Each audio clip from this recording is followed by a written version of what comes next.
Sir இப்போ வந்து ஒரு வாசகர் கேட்டிருக்கிறாரு, இந்த கேஸ் கனெக்ஷன் வந்து நான் எடுத்திருந்தேன், சரண்டர் பண்ணிட்டேன். ஆனா சரண்டர் பண்ணி 2 மாசம் ஆகுது. என்னோட டெபாசிட் பணத்த வந்து அவங்க திருப்பி தரமாட்டேன்றாங்க.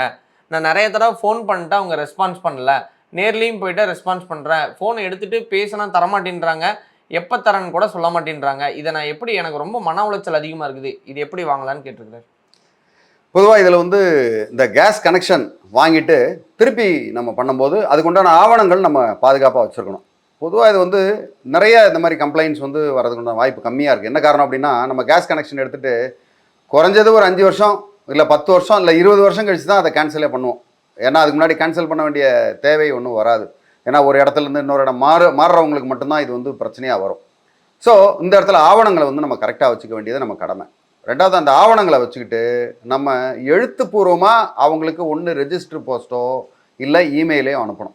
அனுப்பி அந்த சம்பந்தப்பட்ட கம்பெனி எந்த கம்பெனியோ அந்த கம்பெனியோடைய சட்டத்திட்டங்கள் இருக்கும். அந்த சட்டத்திட்டத்தை எடுத்து இது கேன்சல் பண்ணால் யார் அணுகணும், எவ்வளோ நாளில், சுமாராக பார்த்தீங்கன்னா 7 நாள்லேருந்து 15 நாளில் அவங்க கொடுத்து தான் ஆகணும்.